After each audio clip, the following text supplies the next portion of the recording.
Isang mapagpalang linggo ng umaga po sa ating lahat. Welcome to our online sumbahan. And once again, ako po si Pastor Ryan. And bumabati po sa inyo ng isang mapagpalang umaga. So, ako po yung nagpapasalamat sa Panginoon sa pagkakataon na ako po ay makakapagsalita muli. So, I have one preaching sa isang buwan. So, I hope ay may matutunan po tayo sa ating pag-aaralan ngayong umaga. So, makibuklat po kayo sa akin sa aklat ng Ezekiel. Okay. So, Ezekiel chapter 24, verse 15 to 18. Yan po ang ating key verse. And after this, ay tayo po ay mag-pray. So, makibuklat po kayo sa akin. Sundan po ng inyong mga mata. Sabi po dito, sinabi sa akin ni Yahweh, Ezekiel, anak ng tao, sa isang iglap ay kukunin ko ang taong pinakamamahal mo. Ngunit huwag mong itatangis ni iluluha. Verse 17, maaari mong daanin sa buntong hininga, ngunit tibayan mo ang iyong loob. Manahimik ka at huwag iparirinig ang iyong pagtangis. Huwag kang lalakad ng walang sapin sa paa at lambong sa ulo na tanda ng pagluluksa. Huwag mong tatapakan ang iyong mukha ni kakain ng pagkain ng mga upahang taga-iyak. Last verse, umaga nang ako'y magsalita sa mga Israelita. Kinagabihan, namatay ang aking asawa. Kinaumagahan, ginawa ko ang iniuutos sa akin ni Yahweh. Tayo po ay manalangin. Maraming Diyos sa makapangyarihan sa lahat. Salamat po sa pagkakataon na kami po ay makakapag-aral ng iyong salita. Ngayon, itago mo po ako sa iyong likuran. Nawa ikaw ang makita, ikaw ang maluwalhati sa umagang ito. Dalangin ko, O Diyos, na maraming tao ang makakilala sa iyo. Lalo sa mga panahong ito na ang mundo ay pasama ng pasama at marami ang nagre-reject sa iyo. And Lord, as we follow you, as we listen to your word, may sa buhay po namin ito, maging ilaw at asin kami ng samlibutan ito, at gamitin mo po kami para mga tao ay makakilala sa inyo bilang kanilang tagapagligtas. Muli, pagpalain mo po ang umagang ito sa pangalan ni Jesus. Amen and amen. Okay. So, alam niyo naman po, no, pag tayo nag-isip ng mensahe, unang-una dapat tayo yung tinatamaan. Kaya, ayun po, no, iisip ko na kaya ang topic ang ma-i-share. So, ang topic po natin or ang theme po ng ating mga pinag-aaralan ngayon ay about prophet. So, ano ba yung prophet sa Bible? Okay. Pag sinabing prophet, hindi po yung kita. Okay? Prophet yun. Pag sinabing prophet, ay ito po ay mensahero ng Diyos. Dalawa lang yan. It's either God is using this prophet to warn the people. Okay? And God used the prophet bilang tagapagsalita ng Diyos, kung anong gustong iparating ng Diyos. Pero most of the time, kaya gumagamit ang Diyos ng prophet ay para ibigay ang magandang balita o mensahe, at bukod doon may judgment. And at the same time, ang prophet ay ginagamit ng Diyos para magpakita ng magmensahe ng future. Okay? So, at isa na nga dito, ang propeta na si Ezekiel. Si Ezekiel po ang aking napili na prophet dahil medyo timely po yung message po natin. Kaya po, ito po yung napili ko, no? Si Prophet Ezekiel. So, the title of our message today is All In When God Demands Everything. So, yan po ang title ng ating message ngayon. So, before I start, meron po akong tanong. What does it really mean to be all in for God? What does it really mean to be all in for God?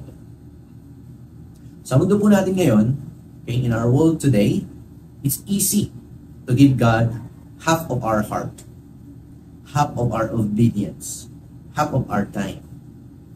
Ano? Diba pagka usapang church, medyo busy ako. So, ginagawa. So, trabaho, kailangan eh. So, wala namang problema yun, ano? Pero, God demands our full obedience. Kasi pagka kaunti lang yung binibigay natin sa Panginoon, it's not full obedience. It's Sabi nga, it's disobedient already. But correct me if I'm wrong, no? God demands our full surrender, our full obedience. So mamaya mas maintindihan pa natin. Pero yun nga, no, we want God's blessing, we want this, we want that. Pero kung makapag-demand tayo, no? Pero gusto ng Panginoon is yung buong pagsunod natin, yung buong pagkatao natin. We want God's blessing, but gusto natin without the cost. Hindi maapektuhan yung mga bagay na ginagawa natin. Pero alam niyo, sabi, history shows us that men and women that God uses the most are the ones who surrender the most. Let me say that again. History shows us that the men and women God uses the most are the ones who surrendered the most. Ang mundo po ng internet and Christianity last week ay kagulantang, especially sa US, dahil kung kilala niyo po si Charlie Kirk, one of the most viral preachers, not only preachers but kilala po kasi siya sa US, and he has this called American Comeback, where he goes to campus. Yun yung mission niya. He goes to campus and nakikipagdebate siya sa mga estudyante. Hindi lang sa mga estudyante, kahit sino, everyone na ma-encounter niya, kahit anong topic, kahit anong tanong. Pero most of the time ay ginagawa niya yun to proclaim the good news, to share Jesus. And if you know the story of this man, talaga mai-inspired ka. Hindi lang yun, matcha-challenge ka din sa buhay niya. Dahil sa ginagawa niya, maraming tao ang nakakilala. Maraming tao ang bumalik sa Panginoon. And yun nga, recently he was martyred, or he was assassinated by a leftist. Ang tawag nila leftist kasi ay, yun nga, hindi sila agree. Especially sa administrasyong Donald Trump. Okay? But again, we are here to talk about all in. So Charlie Kirk, sabi niya, following Christ in today's culture requires courage. That truth demands sacrifice, and that half-hearted Christianity won't stand in the fire. And he's right. God is not looking for casual believers, but He's looking for surrendered ones. God is looking for surrendered people. So, sa ating pong Biblia, in Scripture, meron pong isang prophet na nag-all in. At yun na nga po, yan po si Prophet Ezekiel. At malalaman natin sa story ng buhay niya, kung pag-aaralan niyo po, itong propeta na to ay medyo masalimuot ang kanyang background. Konting background lang sa Ezekiel and Book of Ezekiel. Mabilis lang. So ito po kasing Ezekiel ay sinulat din ni Prophet Ezekiel. Ginamit po siya ng Panginoon para mag-preach or maging prophet sa mga Israelita na exile o nasakop ng Babylon. Okay? During this time, si Prophet Jeremiah ay nagpa-prophesy din, pero dun siya sa part ng Judah. So, itong si Ezekiel ay ginamit ng Diyos para mag-preach sa kanyang nation. Okay? And the message of this book is about God's judgment if the Israelites will not turn back to God. Okay? Kasi during these times, kaya ginamit ng Panginoon si Ezekiel dahil ang mga Israelita, alam naman natin na paulit-ulit silang matigas ang ulo and favorite talaga nila yung mag-worship ng idols. Well, in modern day, ganun din po tayo. We have different idols in our lives. Either money, work, relationship, family, and even our achievements. That could be our idols. So, people nowadays are turning back to God. Turning their backs to God. Nakakalimot na sa Diyos. So, the prophet Ezekiel um, surrendered everything to God, and he demonstrated to be all in to God. So God asked him for everything, halos lahat, ano? Even the delight of his eyes. O yun nga, yung binasa natin yung kanyang asawa. And though it broke his heart, Ezekiel went all in. Okay? So, tatlong bagay po ang ating makikita. We will see three things when we go all in and when we surrender completely. Okay? If we surrender completely, God will do something powerful. So, tatlong buhay na makikita po natin sa tatlong katotohanan makikita natin sa buhay ni Ezekiel. The first one is the pain of surrender. Okay? The pain of surrender. Number two, the price of obedience. And number three, the power of God's Spirit. Okay? So, una po, the pain of surrender. Okay, doon sa binasa po natin kanina, binasa ko po siya sa wikang Tagalog. Ang sakit po na, kasi sabi dito ni Ezekiel, sabi sa akin ni Yahweh, kunin ko, sa isang iglap ay kukunin ko ang taong pinakamamahal mo, ngunit huwag mong itatangis na iluluha. Paano kaya yun? Paano hindi ka maiiyak pag yung asawa mo kinuha or namatayan ka ng asawa? Paano hindi ka iiyak? Yun yung aso, pagka namatay, iiyak ka na, parang feel mo broken-hearted ka. Ito, asawa, di ba? You know, God tells Ezekiel something shocking. Yun nga, I will take away the delight of your eyes and hindi ka pwedeng umiyak. Kaya yun, But you know, the delight of his eyes, yung kanyang asawa, God took her and then God commanded not to mourn publicly, Kaya kung imagine nyo yung pain na yun, grabe, losing a person close to you, tapos hindi ka magdulok sa, ang hirap nun. This is really painful. Okay? Mawalan ka ng asawa. Yung akin pong pinsan, namatay ang kanyang asawa at the age of 35 years old sa breast cancer. By the way, konting trivia, sabi daw po ng ilang mga theologian, pag daw po aaralin mo ang aklat ng Ezekiel, kailangan daw ay ikaw ay nasa age 30 plus para mas maintindihan mo. Nabasa ko lang po yan. But again, these things na nangyari kay Ezekiel, this wasn't just cruel or harsh, it was symbolic. God was using Ezekiel's personal pain as a living sermon. Just as Ezekiel lost the delight of his eyes, so Israel would lose theirs, the temple in Jerusalem. Kasi alam niyo po, winarningan din si Ezekiel ni God.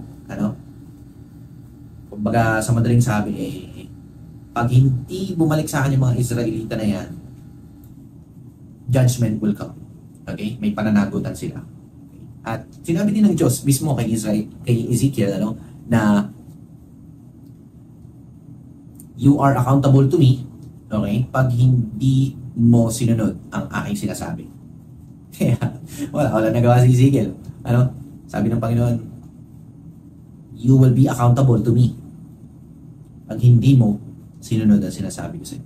So, wala nagawa si Ezekiel, kundi sumunod. Pero yun naman talaga dapat knowing that the God who creates everything, okay, susunod to talaga. Even to the point na kahit pinakamamahal mo, kuhanin.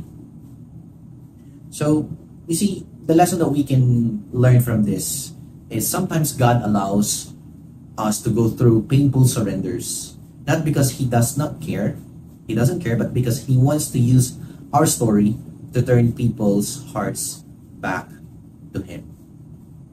You see, if you are watching the Charlie Kirk's assassination story, there was a revival happened last week.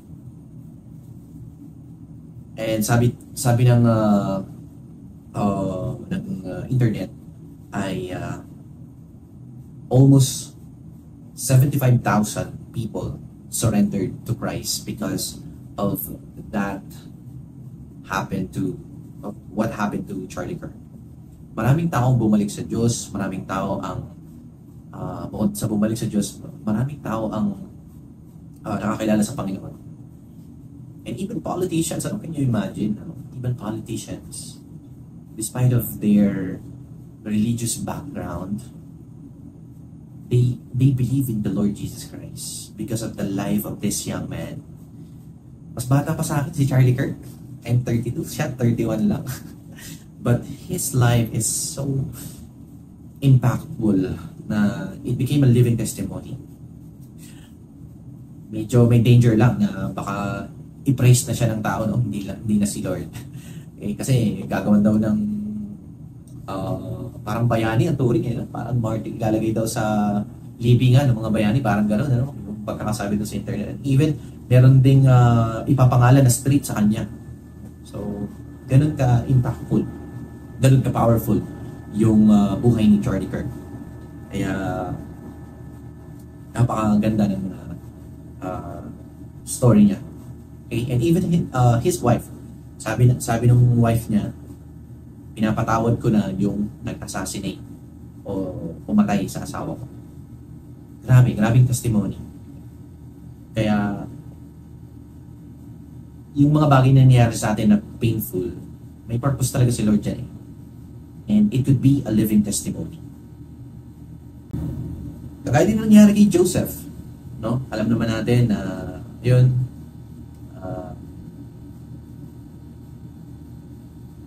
yung pamilya nila, nung nawala siya sa bahay nila, no? Kay Jacob. And then, ayun, ano nangyari? Naging, ano pa siya? No? Nakakulong siya, naging slave, nakulong. Marami pa nangyari, pero his life became powerful, impactful. And even kay Job, sa buhay ni Job, kinuha din ng Panginoon ang lahat halos sa kanya. Pero dahil sumunod siya sa Panginoon, sinurrender niya lahat sa Panginoon, it became a living testimony. There's this one story pa na gusto kong i-share. There's a young Christian mother na nawalan din, who lost her only child unexpectedly. Sabi niya, I wrestled with God, asking, why take my delight away? But in my grief, I felt God whisper, your pain will help heal others. And years later, she started a ministry for grieving parents. And out of her loss, countless others found comfort and salvation. And just like Ezekiel, her pain became a pulpit. And that goes to our second point, the price of obedience. So kung babalikan natin yung verse 18, sabi doon, umaga nang ako'y magsalita sa mga Israelita. Kinagabihan, namatay ang aking asawa. At kinaumagahan, ginawa ko ang inuutos sa akin ni Yahweh. Parang wala lang, no? Parang ganun lang yung nangyari. No? Namatay ang asawa ko. Bawal akong umiyak. Bawal akong magmukmuk. Tuloy ang laban. Yung sabi sa akin ni God, At I believe Ezekiel, kaya nag-all in din siya sa Panginoon kasi naniniwala siya that God will raise his wife someday. Because God siya Diyos siya Walang imposible sa kanya. So, Ezekiel didn't argue. Hindi siya nakipag-argue. He didn't resist. He just obeyed. Sumunod lang siya. And his silent obedience became a sermon louder than any words. You see, obedience to God often comes with a price. And sometimes it costs us relationships. Sometimes opportunities. And sometimes even our reputation. But obedience always declares that God is worth more than anything we might lose. Naalala ko nung bago ako magpastor, namimili ako kung mag-aartista o magpapastor. Pero pinili ko magpastor dahil alam ko na pag sumunod ako sa Panginoon at sa sinasabi ng salita niya, blessings will follow. And yun, I praise God. Nung nagpastor ako ay yung kapatid ko sa ibang bansa, yung mother ko, pinalis ng Panginoon. And wala nagkakasakit sa amin. Tapos, nung pastor ako, mas nakaipon ako. Sa totoo lang. To be honest, I was able to raise 130K when I was pastoring. Kasi, wala eh. Pinapakain ako ng mga tao. Parang, I don't have to work so hard to earn money. It's the people. Kasi, minsan, mag-isa lang ako. Mag-isa lang naman ako nung nagpapastor na sa personage. Tapos, morning, pupunta somewhere, then, yun na, may instant breakfast ka. Oh, kapastor, kape ka muna. Di magkakape, kakain, ganyan. Tapos, may pupuntahan somewhere. Tapos, minsan yung tanghalian mo, okay, libre na, ayos lang. So, walang ibang minsan ginagastos. Tapos, minsan, sa gabi, wala, you just serve the Lord. Parang ganun. And then, si Lord na yung nagpapakain sa akin. Si Lord na yung nag-aalaga. Kaya, iba talaga pag sumusunod tayo sa Panginoon. Kahit mahirap, pero may mga bagay na hindi natin alam sa umpisa, hindi natin maintindihan, pero eventually, dahil sumunod ka sa Panginoon, maganda pala ang magiging outcome. Meron isang story na gusto kong i-share. Na-share ko na to nung ako nag-preach sa Kalamba. Alam niyo yung kantang Christ is Enough? Christ is enough for me. Doon sa praise na I have decided to follow Jesus. No turning back, no turning back. There is a true to life story na gusto kong i-share. Isang missionary, during the 19th century, may isang missionary na nagpunta sa remote village ng India. Okay? Sa India. And may isang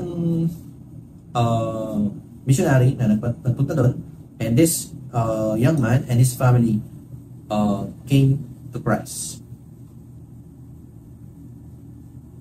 Okay? So, nung nagpunta yung mga missionaries, mayroong isang tao na nakakilala. Isa lang yung nakakilala.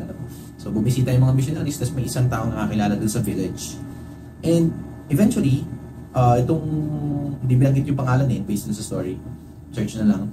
Pero, itong isang tao na to nakakilala sa Panginoon and nadala niya yung family niya. But, this remote village, or siguro sa atin, baka nagpunta ka sa mga remote areas sa Pilipinas, baka yung mga tribo, yung mga etniko natin, or sa iba, mga cannibal pa, hindi natin alam. Pero, yun nga, doon sa village na yun, merong datu or chief. So, the chief village, the village chief demanded that you should renounce your faith. Okay? Renounce your faith, or hindi natin yan dapat gawin dahil ang sinasamba natin ay itong si Diyos ng araw, itong si Diyos ng ganito, Diyos, okay, apple Diyos, buko Diyos, mango Diyos, Pag Sabado, may extra pa ng extra Diyos. So, kidding aside, yun ang sabi ng datu o ng chief village.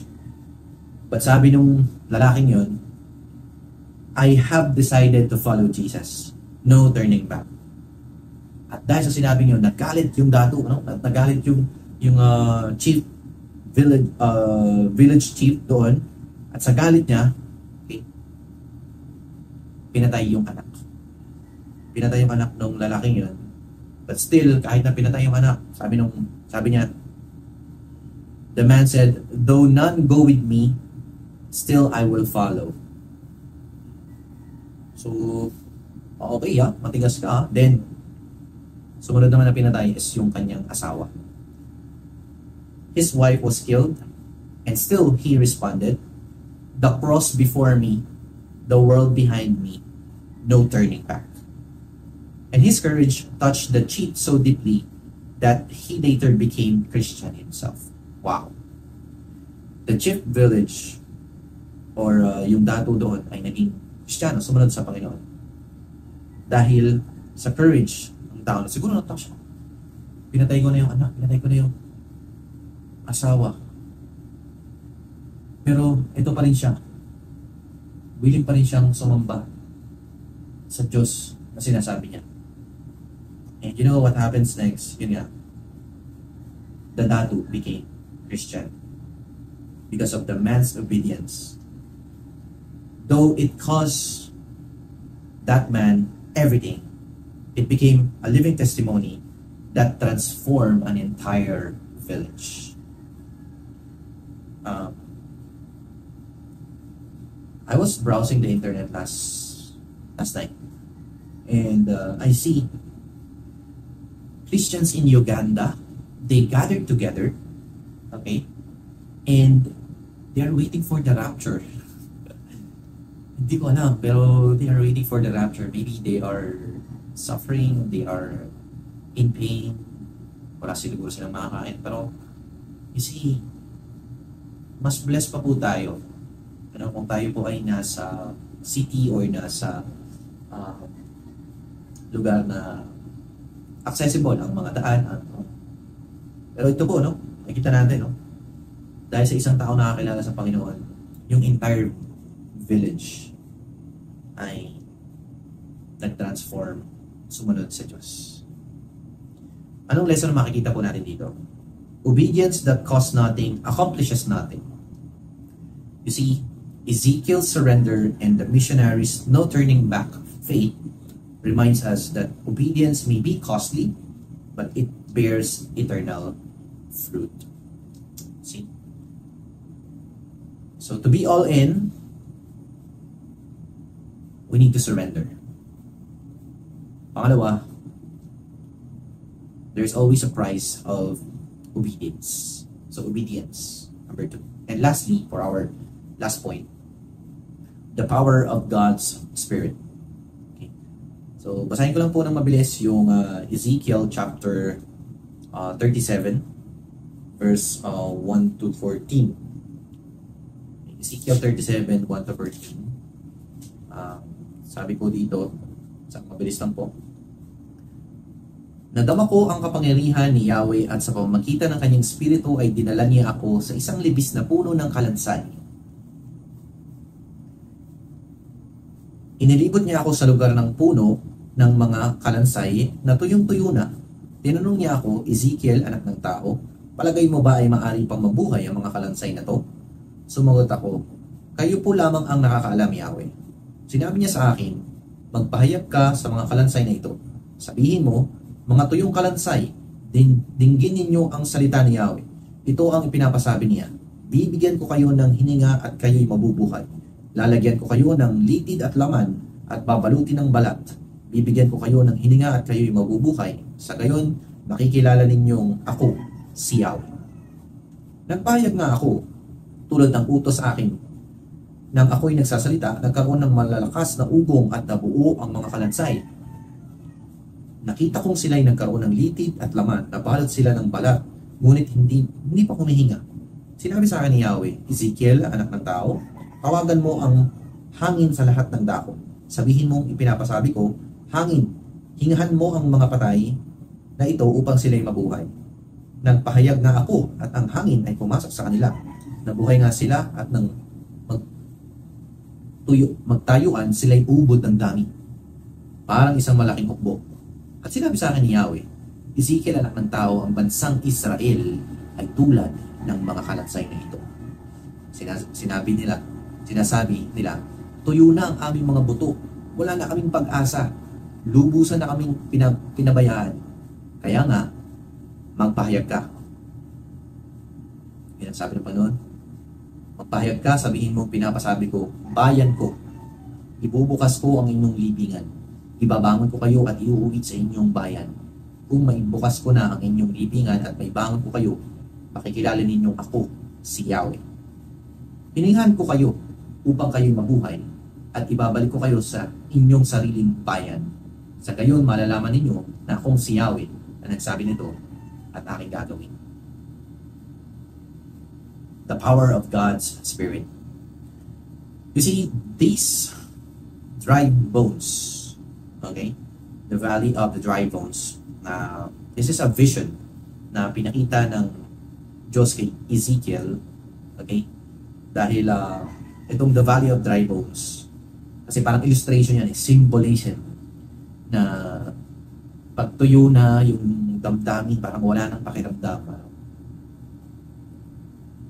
God will resurrect, will restore, okay, these people pag sumunod sila. So this power of God's Spirit, after the faithful surrender ni Ezekiel and yung obedience niya, and yun nga, nagkaroon siya ng vision na binigay ng Panginoon.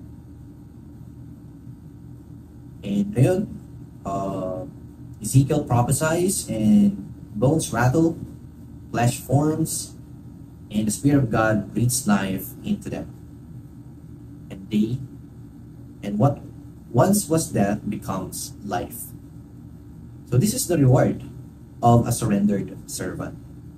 Because Ezekiel was willing to give up what was precious, God entrusted him with a vision of restoration and revival. Yan ang story ni Ezekiel. There is one story that I want to share. During the 1950s, when missionaries were expelled from China, okay, kasi sa China, grabe yung persecution sa mga Christians. Many thought the church would die and the soil seemed dry, like the Valley of Bones. But decades of years later, when China reopened, millions of underground believers were revealed. And what looked like death had become life. And right now, today, the church in China, kung di nyo po alam, the church in China is one of the fastest growing Christians in the world. Ano ba yung lesson na matutunan po natin dito? When we surrender and obey, God releases His Spirit to bring life, hope, and revival even in the most hopeless situations. For our conclusion, may tatlong truth po tayo na natutunan. Number one, the pain of surrender. Yeah, it hurts to let go. Pero,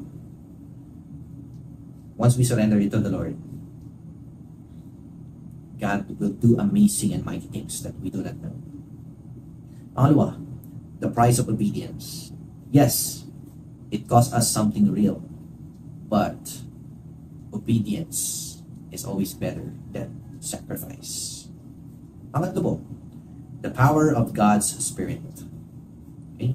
It hurts to let go. It costs us something real because of obedience. But on the other side of surrender is revival, restoration, and resurrection. Ezekiel's life became a prophecy. Ezekiel's pain became a living testimony. His obedience became a sermon, and his surrender became revival. And this is our challenge today. What is the delight of your eyes that God may be asking you to surrender? Is it a dream? Is it a plan? A relationship? Or even your own will? When we hold nothing back, God breathes life into our dry bones. He turns our valleys into visions and our brokenness into blessings. I hope we learned something from the life of Prophet Ezekiel. God is calling us Christians today to use our life to be a living testimony.